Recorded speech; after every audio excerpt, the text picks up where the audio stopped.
అందరికీ నమస్కారం. శివశంకర్ రెడ్డి గారు ఒక నెల రోజుల నుండి నన్ను కాంటాక్ట్ చేస్తున్నాడు.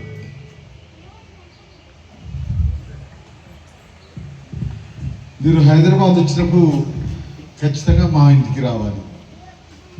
నేను కమ్యూనిస్టు కుటుంబం నుంచి వచ్చినటువంటి వాళ్ళం, అట్నే కమ్యూనిస్టు నాయకుడైనటువంటి సర్ర పుల్లారెడ్డి గారి కొడుకు కూతుర్ని చేసుకున్నాను. అందుకనే మీరంటే మాకెంతో అభిమానం, మీరు రావాలి అంటున్నాను. మాకు పొద్దున్నైతే ఏదేదో ప్రోగ్రాములు ఏదేదో కార్యక్రమాలు తిరుగుతున్నటువంటి మాకు వెంటనే తను పిలవగానే రావడం కుదరలేదు. ఎప్పుడున్నా హైదరాబాద్ వస్తే వీళ్ళని బట్టి చూస్తానులే అని చెప్పాను.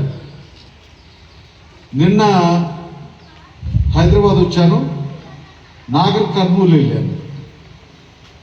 ఇప్పుడు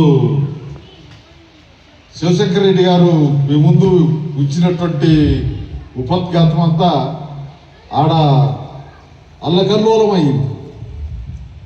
ఓ 20-30 మంది మాట్లాడారు, నన్ను ఆకాశానికి ఎత్తారు. నాకు భయమైంది, నేను ఏం చేశాను, నన్ను వీళ్ళు ఇంతగా ఎందుకు పొగుడుతున్నారని.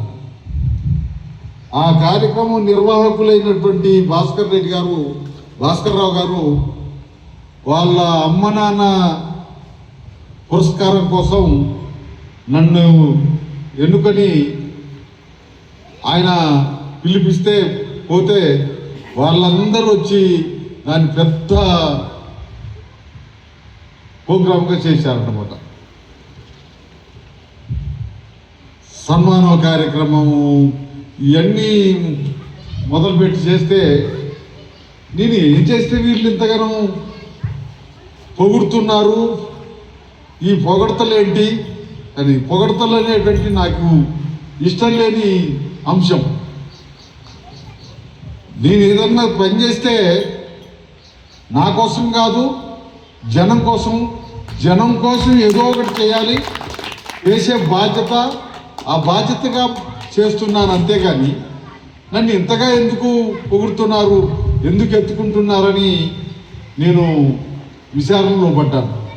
నిజంగా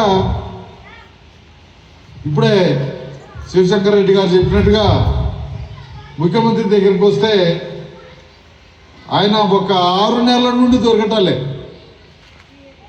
ఇక లాభం లేదని చెప్పి ఇంటికే వెళ్ళానమాట. ఇంటికి పోతే కూడా దొరకకుండా వెళ్ళిపోయాడు. అదెవరో ఫోటో తీసి పెద్ద ఇష్యూ చేశాడు.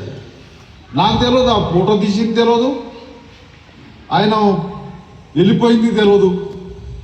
ఆ ఫోటో మాత్రం ఇవాళ మన దగ్గర ఫోన్లు ఉన్నాయి కదా, ఆ ఫోన్ల నిండా వైరల్ అయింది. అప్పుడు అందరూ ఏం జరిగిందనంటే ఏం జరిగిందని చెప్పాలి. ముఖ్యమంత్రిని కలవడం కోసం వచ్చాను, ఆయన కలవలేదు, మళ్ళా తిరిగి వెళ్ళానని చెప్పాను. అట్లా మొదలైనటువంటి సమస్య విషయము నేను ఈ 10 సంవత్సరాలు అసెంబ్లీలో లేని పద్ధతుల్లో ప్రచారమైంది. మీరు అందరూ అనుకున్నట్టుగా నా బాధ్యతగా నేను ప్రొసీడ్ అవుతున్నా. నేను ఒక మనిషిని, నాకు బాధ్యత ఉంది, ఆ బాధ్యతని నిర్వహించాలంతే. మరి మిగిలిన వాళ్ళందరూ ఏంటి అంటే, ఇప్పుడు బాబు చెప్పిండు కదా, ముంగట ఒక 5 కార్లు, వెనుకొక 5 కార్లు, సైడ్లో బట్టి బాడీ గార్డ్స్, గవర్నమెంట్స్ ఉంటారని. నాకు నేను ఎమ్మెల్యేగా ఉన్ననాడు కూడా నాకు వాళ్ళు లేరు, ప్రజలు ఉన్నారు. యాడికి పోయినా ఇవాళ మీరెట్లా నేను రాగానే అందరూ వచ్చి కూర్చున్నారో అట్లా నేను యాడికి పోయినా ఎటు పోయినా ఎప్పుడు నా జనం ఉండేవాళ్ళు. నా దగ్గరికి గన్మెన్స్ పంపించారు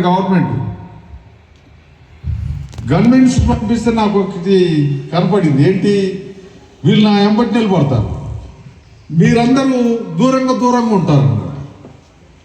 గన్మెన్లు ఉంటే జనం దగ్గర రారు కదా, దూరంగా ఉంటారు. ఏంటి రారంటే బెదురుగా ఉండేవాళ్ళు. అప్పుడు వీళ్ళని దూరంగా పోయినారు బాబు అని చెప్పి అందరిని దగ్గరికి పిలుచుకొని మాట్లాడి విషయాలు ఏంటో వాళ్ళు చెప్పేవాళ్ళు. వాటి గురించి నేనేం చేయాలనో నేను ప్రభుత్వంతో పోట్లాడేవాడిని, ఆ సమస్య పరిష్కారం కావటానికి ప్రయత్నం చేసేవాడిని. అట్లా ఆ బాబు చెప్పినట్టుగా నాకు వెనక కార్లు లేవు, ముంగట కార్లు లేవు, పక్కమ్మటి బాడీ గార్డ్స్ లేరు. ఓట్లు ఇచ్చి గెలిపించుకున్నటువంటి ప్రజలు మాత్రమే నాకు ఉండేవాళ్ళు.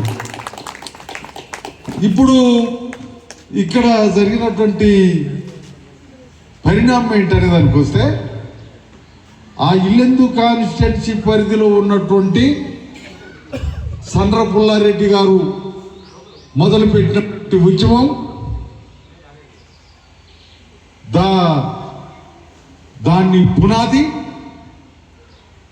నన్ను 78 నుండి మొదలుకొని 2004 దాకా చెక్కు చెదరకుంటుండి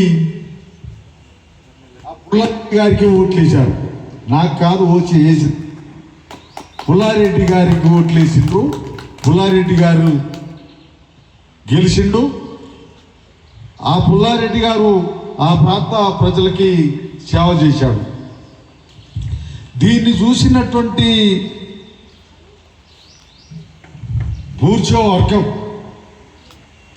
అది ఏదన్నా కావచ్చు, తెలుగుదేశం కావచ్చు, కాంగ్రెస్ కావచ్చు, బీజేపీ కావచ్చు, బీఆర్ఎస్ కావచ్చు, ఏదైతే మొత్తానికి ఈ ఇల్లు చూసినటువంటిది ఏంటంటే 78 నుండి మొదలుకొని ఏంటి వీళ్ళు గెలవటం